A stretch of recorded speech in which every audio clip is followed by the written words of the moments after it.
Income tax विभाग द्वारा कांग्रेस के फंड के खाते सीज करने को लेकर हिमाचल प्रदेश के मुख्यमंत्री सुखविंदर सिंह सुक्खू, कांग्रेस प्रदेशाध्यक्ष प्रतिभा सिंह ने केंद्र की भाजपा सरकार पर हमला बोला और इसे लोकतंत्र की हत्या करार दिया। शिमला में संयुक्त पत्रकार वार्ता में सीएम सुक्खू प्रतिभा सिंह ने कहा कि लोकसभा चुनाव के समय भाजपा इस तरह के हथकंडे अपनाकर किसी भी कीमत में चुनाव जीतना चाहती है और विपक्ष को कमजोर करने में लगी हुई है। दोनों नेताओं ने केंद्र सरकार पर चुनाव से ठीक पहले कांग्रेस पार्टी फंड को सीज करने को षड्यंत्र बताया। पार्टी को आम लोगों और संगठन के लोगों ने दान और चंदा देकर पैसा जमा करवाया था, जिसका आयकर विभाग के पास पूरा रिकॉर्ड रहता है, लेकिन चुनाव के समय खातों को सीज कर अलोकतांत्रिक कार्रवाई की गई है ताकि पार्टी के प्रत्याशियों को चुनाव लड़ने के लिए फंड न दे सके। आप जानते हैं कि जैसे जैसे लोकसभा के चुनाव आते हैं तो हर प्रकार के हथकंडे भारतीय जनता पार्टी की सरकार अपनाती है।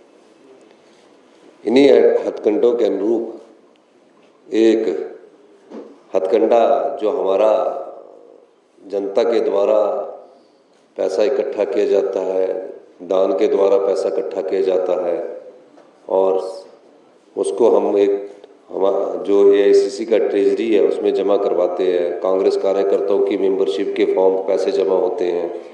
सभी प्रकार के जो हमारे पैसे जमा होते हैं वो हमारे एक बैंक में जमा होते हैं और इनकम टैक्स ने उस पर कार्रवाई की है और कार्रवाई करते हुए हमारा जो बैंक अकाउंट है वो सील कर दिया है, जो कि राजनीतिक रूप से ठीक नहीं है। मेरा ये भी मानना है कि चुनावों के वक्त इस प्रकार के हथकंडे नहीं अपनाने चाहिए ताकि जो खर्चा हमारा प्रत्याशियों के पर खर्च होना है या हमारे प्रचार प्रसार पर खर्च होना है इस प्रकार का प्रतिबंध लगाकर भारतीय जनता पार्टी ये दर्शाने की कोशिश कर सकती है कि इन हथकंडों से वो सत्ता प्राप्त करना चाहती है।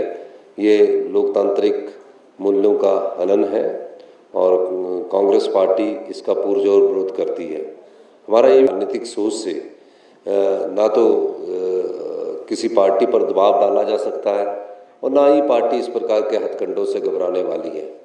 इस प्रकार के हथकंडे कई बार अपनाए जाते हैं, लेकिन इसका ये मतलब नहीं है कि आप उसको दबाव डालें, उनके जो अकाउंट्स हैं उनको सीज कर दे, अकाउंट्स बंद कर दे।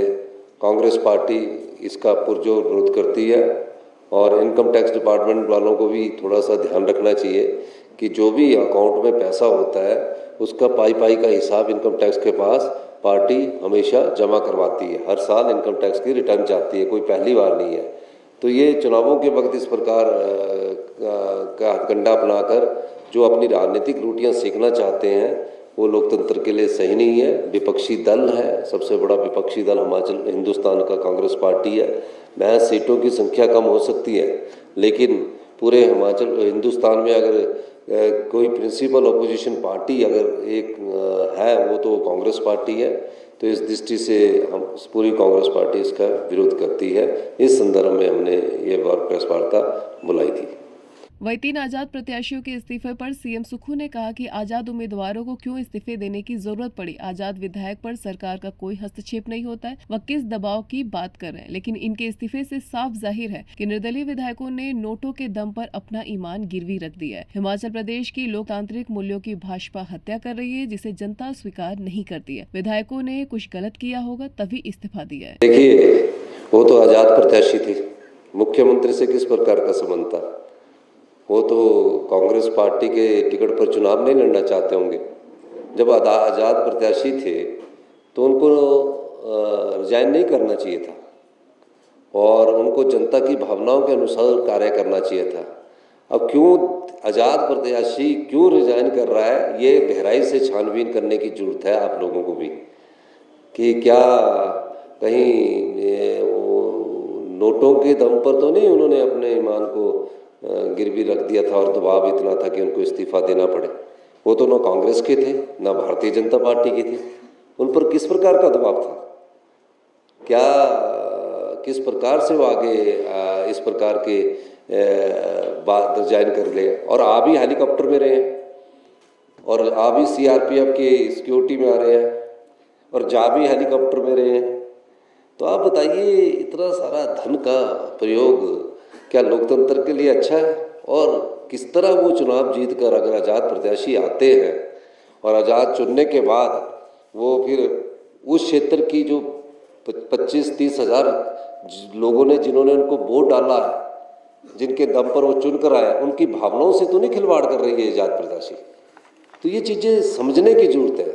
और हिमाचल प्रदेश में इस प्रकार की जो लोकतांत्रिक प्रक्रिया को कमज़ोर करने की कोशिश है, हिमाचल की जनता इसको कभी सहन नहीं करेगी। और मुझे आप ही के द्वारा पता लगा कि उन्होंने इस्तीफ़ा दिया है, तो कुछ गलत किया होगा ना, तभी दिया इस्तीफ़ा। सही करने वाले क्यों नहीं देते इस्तीफ़ा? भारतीय जनता पार्टी के विधायक क्यों नहीं दे रहे इस्तीफ़ा? तो किसी न किसी तरह जब ये लोग देखते हैं, भारतीय जनता पार्टी ये देखती है कि जनता के वोट से जब इन्हें सत्ता नहीं मिलती, जनता के वोट से सत्ता में नहीं आते, तो कोशिश ये की जाती है कि नोट के दम से सत्ता हथियाई जाए और लोकतांत्रिक मूल्यों की हत्या की जाए। धन्यवाद। वहीं प्रतिभा सिंह ने कहा कि मैंने कभी नहीं कहा कि मुख्यमंत्री और सरकार काम नहीं कर रही है। जो बयान दिया है चुनाव न लड़ने को लेकर उनका निजी फैसला है। इसमें आए हिमाचल प्रदेश के माननीय मुख्यमंत्री ठाकुर सुखविंदर सिंह सुक्खू जी, हमारे मेयर साहब, डिप्टी मेयर रजनीश खिमटा जी, हमारे छात्रा साहब और सभी पार्टी के वरिष्ठ नेतागण, सभी आदर के योग्य हमारे पत्रकार बंधु, जैसा कि आप जानते हैं देश में लोकसभा चुनाव की घोषणा हो गई है और आज की जो पत्रकार वार्ता है उसमें केंद्र सरकार की तानाशाही रवैये के तहत आज हम ये प्रेस कॉन्फ्रेंस कर रहे हैं। आप सब जानते हैं कि इस मई में इन्होंने जो निर्णय लिया और जो आयकर विभाग ने हमारे अखिल भारतीय कांग्रेस कमेटी के बैंक के खातों को फ्रीज किया है, ये एक बहुत गंभीर विषय है और ये जानते हैं कि ऐसा करने से इनके पास पैसे का अभाव होगा और बहुत सी मुसीबतें कांग्रेस पार्टी के लिए इन्होंने खड़ी कर दी है।